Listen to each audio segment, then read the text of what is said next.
ජනතාව පුළුවන් ද පාරට බස්සන්න නේද කිටි කවලා විපක්ෂ නායකතුමා වගේ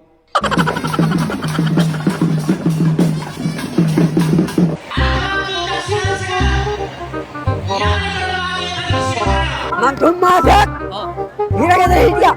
සෙල්වාල හිටියා. අපි එදා තිබ්බ තුනක් නැති වෙනවා කියන එක ලංකා නිදහස් පක්ෂයේ වේදිකාවේ ඉඳලා මම මේ ඕගොල්ලන්ට කියන්නේ. හොරු ආණ්ඩු ගත්තත් හොරකම නතර කරන්න. අපි ආණ්ඩුවක් හදන්න කාගෙවත් පරිගන්නේ නෙවෙයි. අපි එක හොරකම නතර කරනවා. දෙක හොරකම් කරපු දේපල යලි පවර ගන්නවා.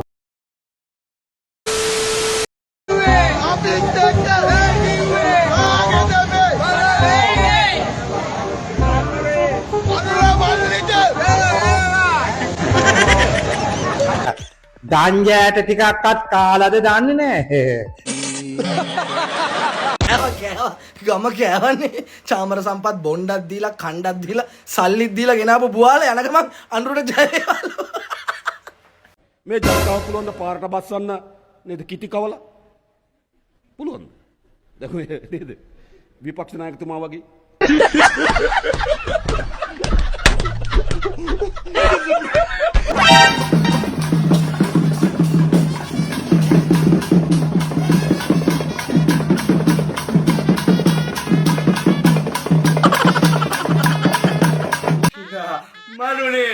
ශ්‍රී ලංකාවේ මීළඟ 10 වන අභිමානවත් විධායක ජනාධිපති ගරු දිලිත් ජයවීර මැතිතුමනි ඔබතුමන්ට ගෞරවයෙන් ආරාධනා කරනවා.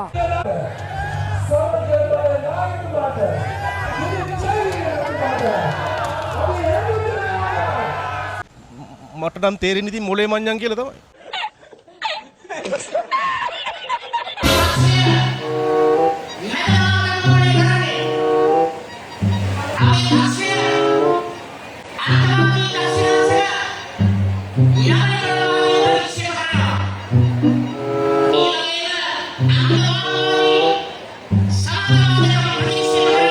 මහත්තයෝ මේ සිද්ධිය ආරංචි වෙච්ච වෙලාවේ අපි බොහොම කනගාටුවටපත් වුණා. තිරප්පනේ ප්‍රාදේශීය නේ අපි අපිට එපා අපි සජිත් මහත්තයා වුණා.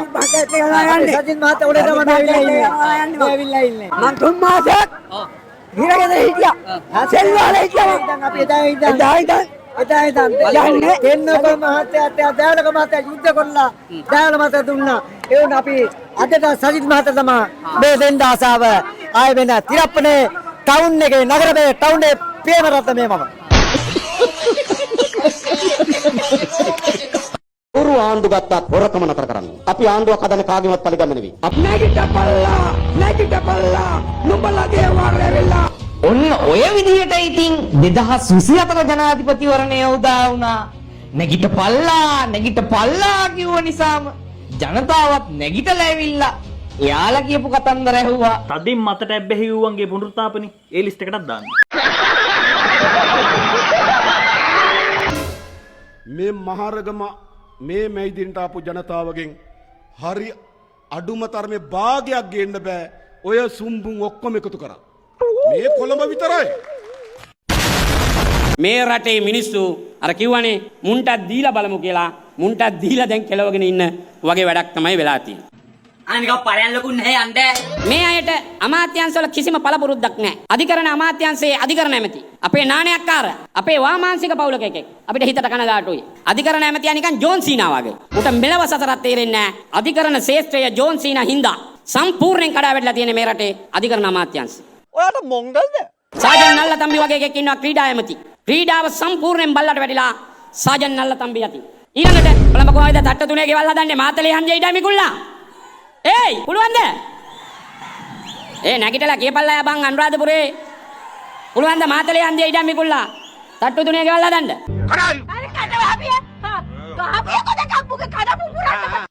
අද එක්කෙනෙක් කියලා තන 27 ජනවාරි 27 මැයි 21 කියලා. දිනේම කියලා 27 මැයි 21 ආණ්ඩුව ගෙදර යනවලු. මම හිතනවා එතුමා 27 මැයි 21 වෙනිදා දක්වා ජීවත් වෙයි මේ ප්‍රශ්නේ අපිට අහන්න.